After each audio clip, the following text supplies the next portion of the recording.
Buti na lang walang putakte ngayon. Wala ang trabaho. Hehe. Yeah.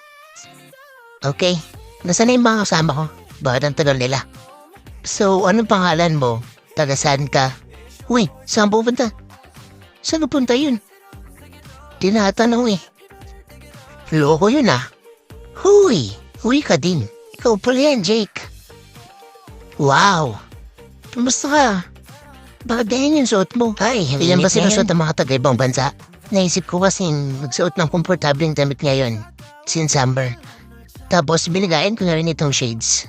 Kasi, mukha akong cool. Ang gwapo ko, di ba? Nandito ako ngayon para patatsikin yung barangay chairman. Malang sabi mo? Hibang? Ba't ka nandito? Sino ka? Hibang? Hindi ako hibang. Ako yung chairman. Kumain ka na? Siguro kasi masipag ako. Kaya kailangan mong magsalita ng 3 different language para maging isang barangay chairman. That's right. Chairman, balita ko marami kayo na aning labanasa. Pati ka nagdala ng kimchi. Wala tayong mahay, no? Puro pagkain. Ay, nako, ang hirap maging magtataka. Pinagawa mo. Bilisan mo, mupo ka na doon. O ano yan? Ano to? Mais yan, bagong ani. Ikaw mo po, ayawit ang katabi. Ang may putok ha. Ba't kamukha ng pit mo to? Ako po si Park Jong-song from the Gamja Park family.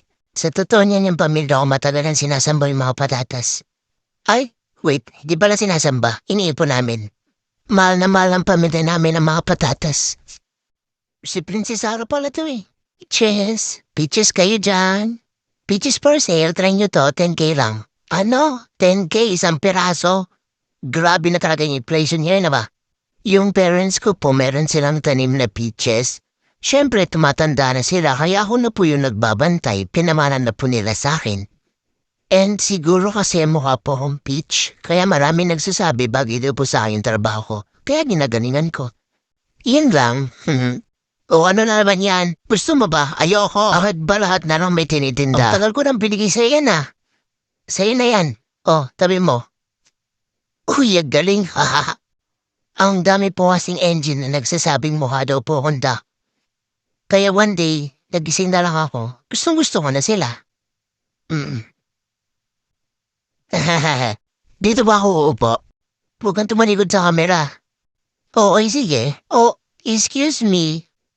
Hoy, excuse me. Kay nako, ano pa nga ba aasahan o pagtagasol balabag na ugali? Doon umupo ka doon. I'm surprised. Kasi nung natikman ko po yung patatas ni Jay, ang sarap niya. Opo, uy mo naman, bakit wala pang patatas sa Seoul? Ala po eh. Grab food tsaka food panda po kasi uso dun. Opo. May dahilan kung bakit tayo nagsama-sama ngayon. Maganda daw mabuhay dito. Tinatawag ko kayo para pag-usapan natin kung paano tayo manghihikayat ng ibang dayuhan dito sa bayan natin. Hindi ko pala kayo kilala. Wait. Ipakalala niyo isa din niya isa-isa. Ikaw, sino ka? Ang trabaho mo? Saan ka nakatira? Trabaho ko mag-drawing. Artista ka pala. Oo, artista ako. Alam mo, iniinis mo ko. Di ba taga-US ka? Iba yung dialect mo eh. Korean yan. Hay nako. Ba't ikaw, taga saan ka ba? Brisbane. Balita ko malalaki daw yung gugamba dun ah. Mukha po siyang tagagali lang sa Hawaii. Sa lugar namin, pag nagsuot ka ng ganyan habang naglalakad, mukha kang papansin. Uy, ikaw, si Tiboy, anong gawa mo? Wow! Wow! Ano yan? Hala, ano Never yan? Pa ba kayo nakita nito? Kuwento, tingnan nyo. Ano ba to? Wow! Tingnan nyo may ballpen sa lubo. Angos ah. Makakasulat ba yan? Swap tayo sa kalapati ko. Siguro po makakasmanambitin tao sa Seoul.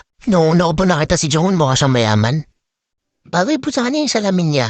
Bilog. Pati yung mukha niya bilog din. Ang sarap ipagulong. Paano ba natin mapapaganda yung bayan natin? Mag-share nga kayo na opinion nyo. Ano na magagawa natin? Ipito lang tayo nakatira dito.